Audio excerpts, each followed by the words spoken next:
Assalamualaikum warahmatullahi wabarakatuh. Selamat datang di channel Kawan Belajar, channel bagi para kawan yang sukanya nongkrong sambil belajar.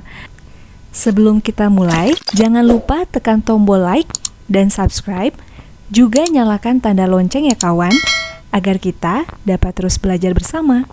Jika sudah, yuk kita mulai belajar. Bismillahirrohmanirrohim.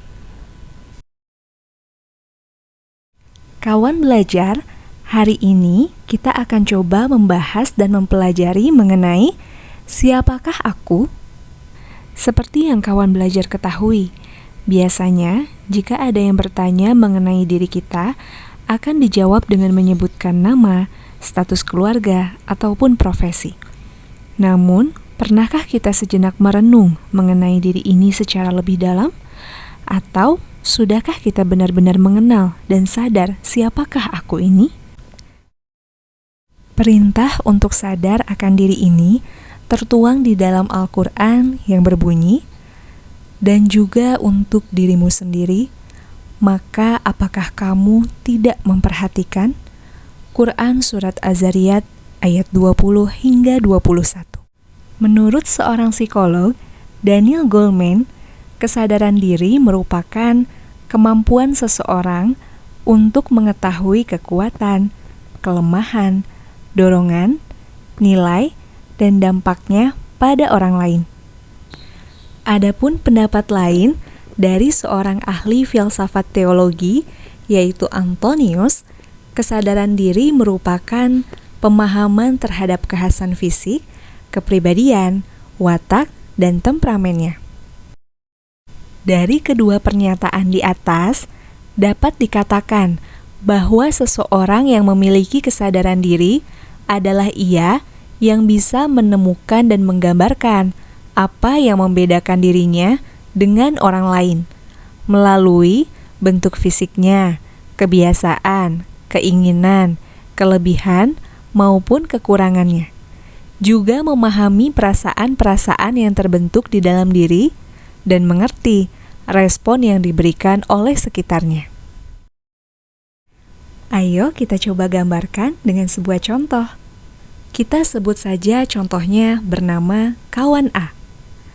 Kawan A dapat menjelaskan dirinya memiliki postur tubuh tinggi kurus dengan kulit yang cukup gelap, dan terdapat beberapa tahi lalat pada tubuhnya tersebut. Ia pun dapat menerangkan mengenai kebiasaannya yang selalu ingin tepat waktu dalam segala hal, dan dapat membuat ia merasa cemas jika tidak dapat melakukannya. Dia juga dapat menuturkan bahwa ia akan bersikap mencoba menegur teman yang dia rasa telah berbuat salah di depan matanya, dengan cara mengajak berbicara berdua. Namun, kadang ada beberapa teman yang tidak terima dan menjauhinya. Selain itu, kawan A mengungkapkan bahwa ia lebih senang mencari tempat yang hening dan sepi untuk mencari ketenangan ketika dia merasa sedih ataupun gelisah.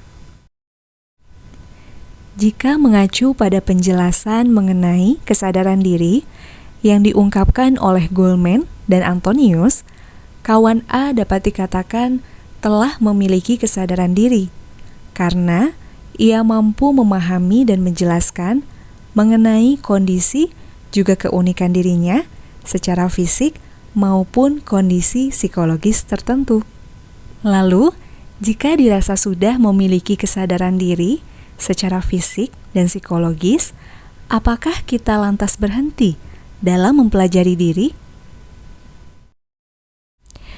Apabila kita melihat ke dalam bahasa Arab, terdapat kata-kata yang berbunyi ma'rifatun nafs, yang artinya mengenali diri itu bukan hanya pengenalan fisik dan psikis, melainkan pengenalan yang utuh sebagai manusia seutuhnya, lahir maupun batin, mengetahui asal-usul, peran, dan misinya dalam hidup.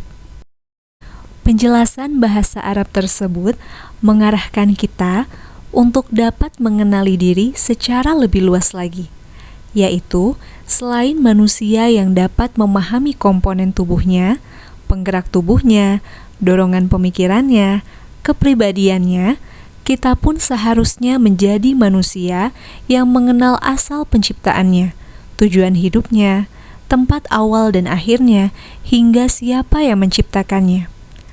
Maka, dapat dikatakan bahwa jika manusia mengenali diri secara lebih dalam, ia akan menemukan banyak hal yang mungkin sebelumnya belum terpikirkan hingga membuka jalan untuk mengenal siapa penciptanya. Hal ini pun tercantum dalam kutipan riwayat seorang filsuf dan teolog Muslim Persia, yaitu Imam Al-Ghazali, yang berbunyi, "Barang siapa mengenal dirinya, ia mengenal Allah." Kalau begitu, bagaimana caranya agar kita dapat mengenali diri secara lebih dalam dan menyeluruh?